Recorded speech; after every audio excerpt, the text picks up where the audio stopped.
La primera noticia concreta de la existencia de una parroquia en Vallgorguina consta en un documento, fechado el 15 de mayo de 1083, cuando los señores feudales se comprometieron a no ejercer ningún tipo de violencia sobre los bienes ni las personas que el monasterio de Sant Cugat del Vallès tenía en varias zonas, entre las cuales Sant Andreu de Vallgorguina.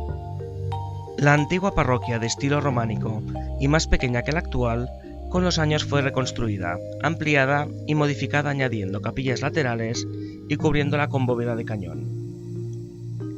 A pesar de estas modificaciones, la iglesia fue quedando pequeña para la gran cantidad de feligreses que asistían asiduamente. Fue por este motivo que a partir de 1771 se amplió de nuevo para darles cabida.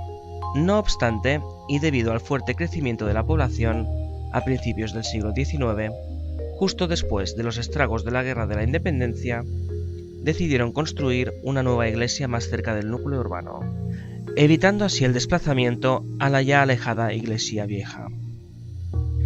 La construcción del nuevo templo finalizó en 1847 y supuso el abandono definitivo de la iglesia vieja, que a partir de entonces inició un proceso de degradación que no se ha detenido hasta el día de hoy.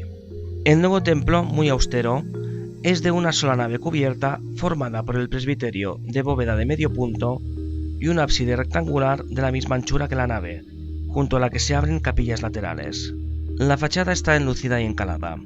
Encima de la puerta, de arco rebajado, hay una hornacina con una imagen de Sant Andreu, la misma que había en la iglesia vieja.